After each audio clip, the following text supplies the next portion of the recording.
All right, so we've had fun breaking cubes using scaling and rotation in conjunction to be able to show the inheritance of a skewed transform.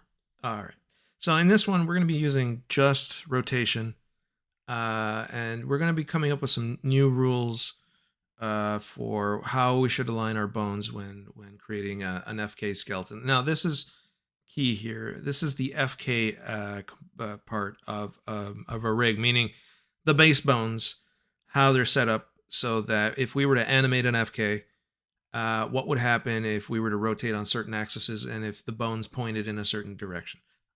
Here, I've created a scene where we're going to basically go through every possible setup for bones or joints. In Maya, joints are it's a special thing. Most softwares just call them bones, but in Maya, joints are the same as bones, except it's point to point. It draws the connection between the two, and we have some extra built-in features inside of joints that we will talk about in the near future.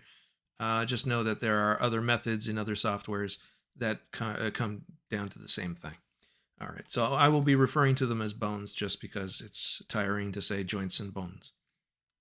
Okay, so for these bones, these are bones that, in the case of this one here, that this setup that we have here, it's based on the x-axis. So I've color coordinated the axes on so if I select this bone, we know that it's pointing from one bone to another. It's pointing through the x-axis, and it's got in this case, what we're going to be animating is kind of like fingers doing a quote, like a quote motion, and we're going to do some rotations to really push what the keys are going to look like. So let's just get right into it. So in this case, you should have access to the scene if you want to check it out, but you can trust me in that all of these nodes have been placed exactly relative to what's visually being shown here.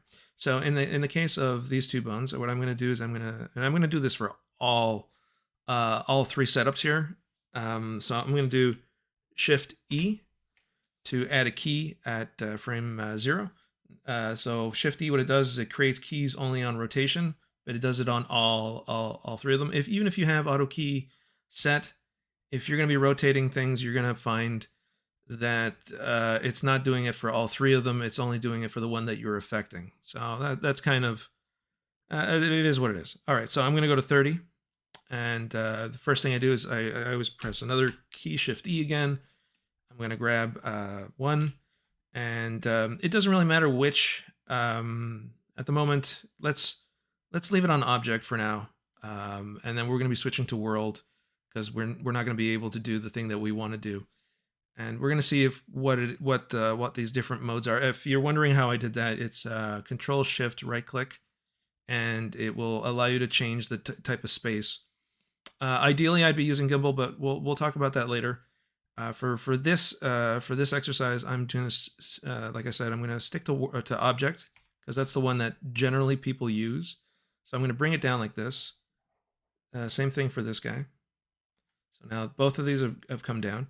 So the main thing here to note is that this object is a Z rotation, that the first thing that we animated, whereas this one, clearly it's a Y rotation that was animated. So that's the difference between these two. Our first axis of rotation is the Z on this one, and it's the Y axis on this one. Now I'm going to move on to frame 60. Grab these two again, Shift D, and all I'm going to do is I'm going to spin them on their x-axis, something like this, so that we have like the kind of a 45-degree angle on this shape here.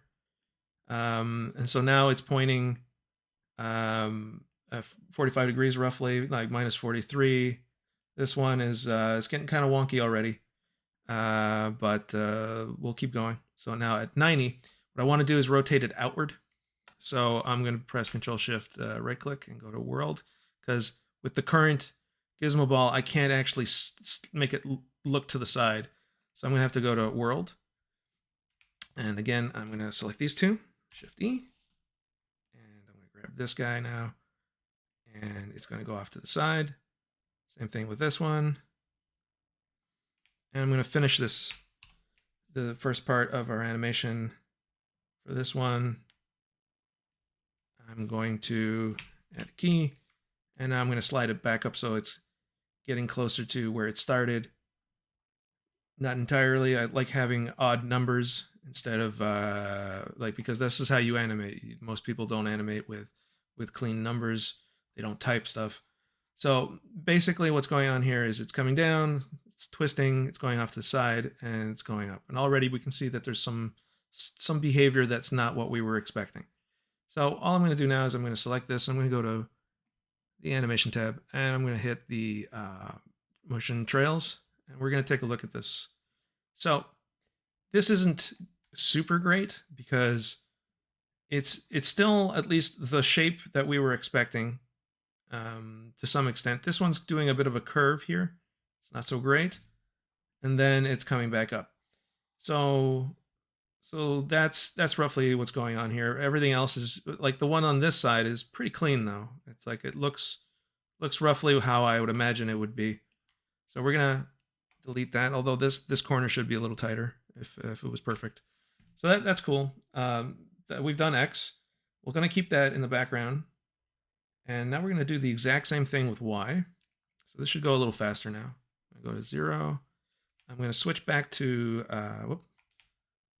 object, and I'm gonna give it a key, go to 30, give it another key, rotate this one on its z-axis, right? Oop, just in case. Z-axis comes down. Here it's on the x-axis, it's coming down. And now I'm going to go to frame 60. What we did immediately after was add a key is to spin it. So individually, I'm going to make it so that we have that chevron kind of thing with the other two axes where it kind of points to the sides there. Then I'm going to go to frame 90.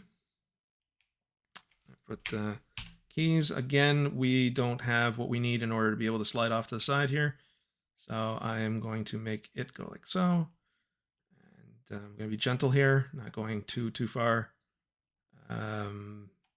Because if you know where I'm going with this, you know that this one could be a little bit trouble.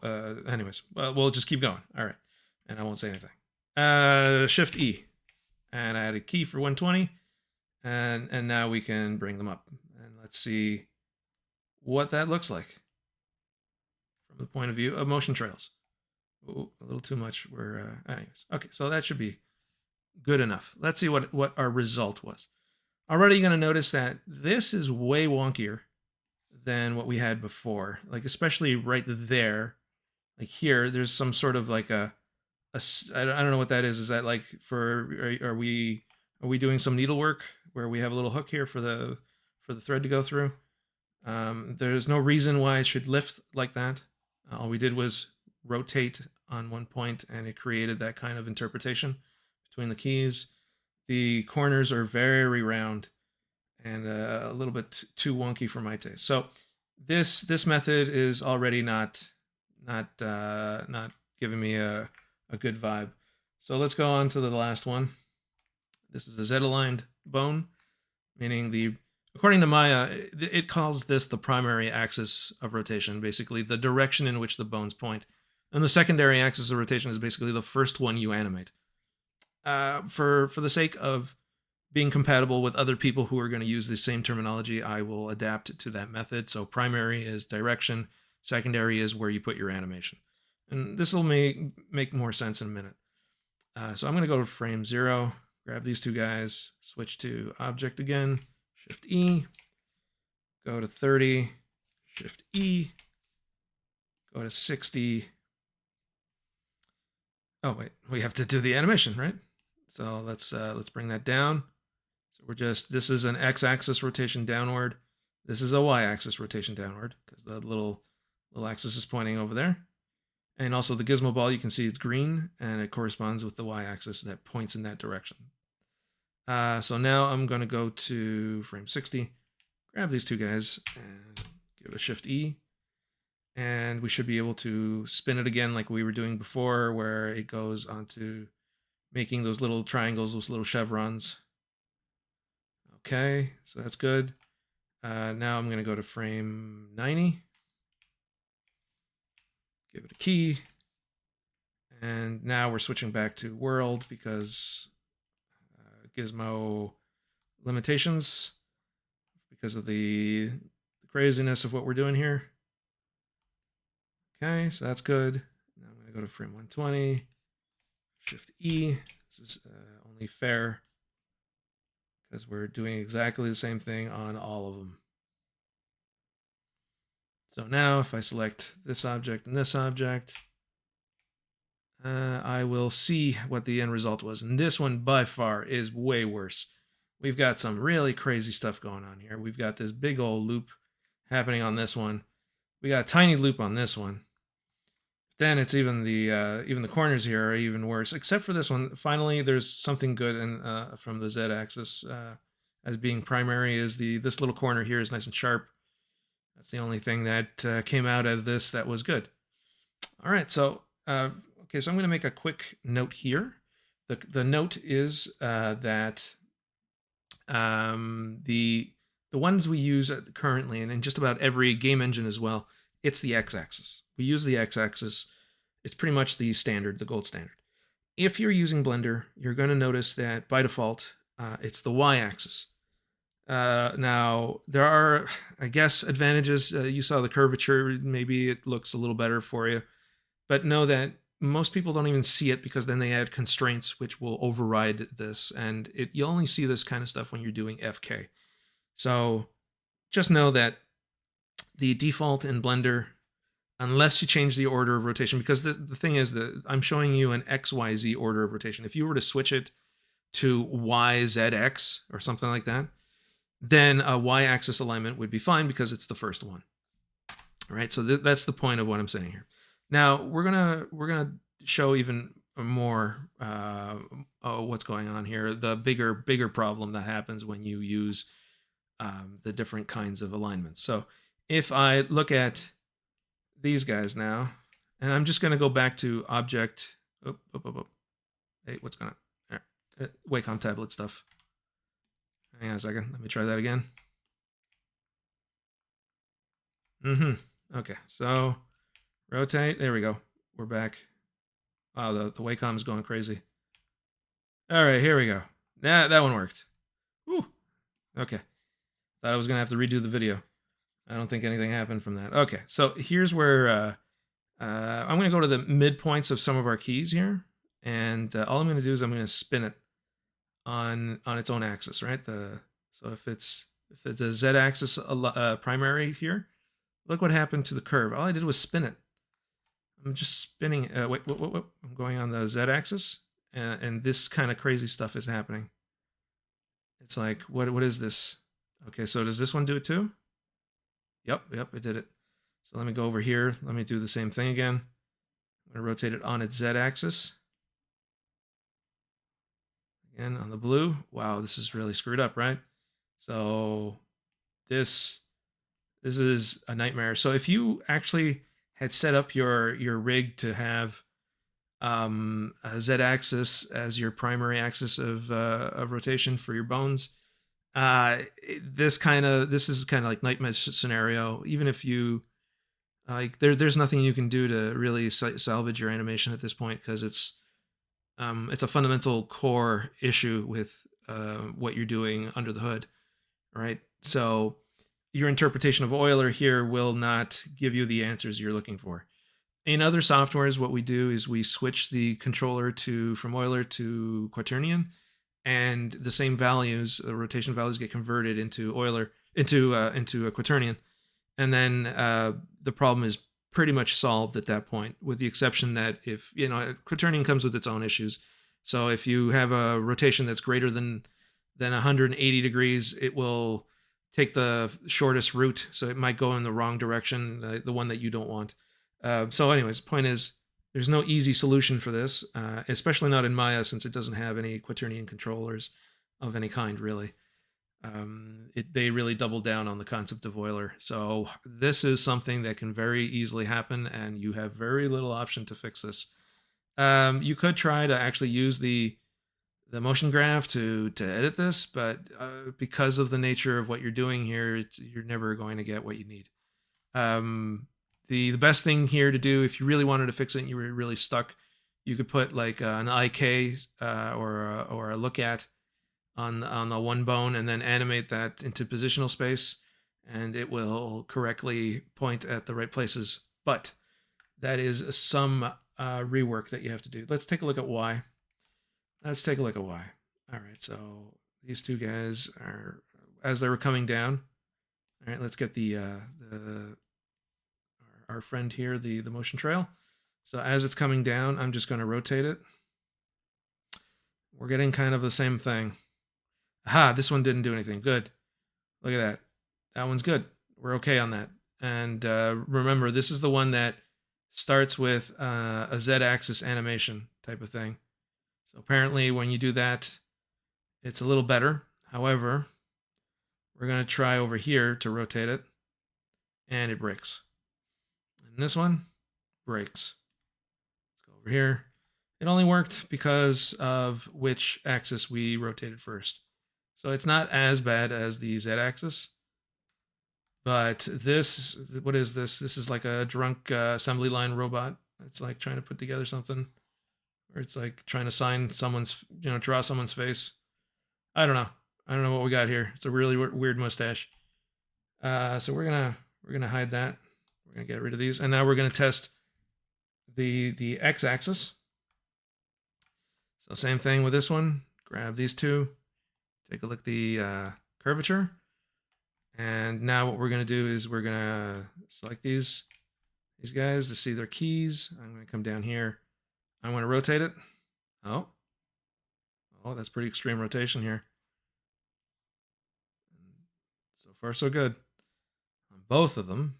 Here's not good. Here, about here. That should break it. Oh, looks okay. Yep, we're doing fine. So if it's not clear yet, if you have an XYZ order of rotation, you want to make sure that your bones have an X direction, i.e., the primary axis of rotation, and you really want to use the Z axis as always the first one that you animate. Any rig that you make, keep that. This is going to be our like. There's a couple of golden rules that are going to come out of here. First one, x-axis alignment between every bones and joint. Always, bones and joints have to be x-aligned. And what we're also noticing is to avoid this kind of stuff here, like there's a couple of issues there. Here, the corner is not super great, but overall, this is what I'm expecting for the most part to be the motion trail if I'm in FK. So that means the first thing that we animated was the Z-axis. Because it rotates on that axis when it was coming down and not just spinning around like a jerk. So that is the second rule. The second rule is try to always build your rig to minimize the y-axis rotation. And the next video is going to explain why that is. So please have a look at the other video for the gimbal, and that's going to become clearer. But from just exploring this right now with what we just did, this is clear that like this is our experiment and we came to a conclusion. And so if we're going to be animating an FK in any form, we want to make sure that this is correct. Also, one other thing, I don't know if I could do it quickly, but if you were to ever look at let's say the recent, it's different in every software. So let's see if I can get the mannequin from Unreal. So the mannequin from Unreal is a good thing to look at. This is a game engine. The Unreal is very efficient. It's very optimized. And if we were to select all the joints in the rig all the way to here, and we were to make the location. The reason why we're seeing this is because we're in X-ray mode, and joints are part of X-ray mode, and the local rotation axis is a child node in a way. It's inheriting the values of the X-ray, so we can actually see them on top of the mesh. So that's something we're gonna have to keep in mind for later. That any joint that is in X-ray mode in Maya, when you activate the local rotation axis display, will show up correctly. So, anyways, point is, what we were doing before, you'll notice that effectively every bone in the skeleton from Unreal, which is like the default skeleton, this is called the mannequin, you'll notice that x-axis is what's being used to point to the next bone or joint, and the z-axis is effectively the first thing that you would rotate. So if I wanted to rotate this arm, for example, you'll notice that the z-axis is pointing in that direction, and if I touch the blue circle in an object rotation, you're going to notice that that is effectively where they have, it's not very well aligned here, clearly, but they have made it so that the z-axis is what you animate. And so, as a golden rule, the people who came up with this rig in Unreal, and we all have all come to this conclusion, like we've all been through this where we experimented with different orientations and such, and we all came to the same conclusion independently. This isn't just me saying this, okay? We've all come to the conclusion that an x-axis alignment is good for getting to get the best FK, and especially for a game engine, because a lot of these sub transforms that we have in like Blender and such, like when you're parenting things in Blender, it adds that extra transform relative to the parent. At the time of parenting, it's ridiculous, but anyways, it can be useful. It's nice that it has that feature at least. And these are things that will not translate to the engine ever. These are things that will be flattened, and it will be converted back to very, very standard optimized formats like this one here, where we don't even have joint orients on these joints. I'll explain that later in a future video. But just know that there's a logic, like I said many times now, there is a basic logic. It is universal across every software. And these rules are universally come to by people that are completely independent from each other. And that in itself says a lot. So enough about this. Just keep in mind those three things. One, X direction for bones is good. Primary, like the first thing, like I shouldn't say that. I have to use the Maya terminology so that we don't confuse ourselves when we talk to other people from Maya. So they call the primary axis, like I mentioned, the one that points to the next one, and the secondary axis is the first thing that you animate. Okay, so that's going to be Z. And the other final rule, the golden rule that we can have, is that you want to minimize Y as much as possible. And you're going to see that quite often.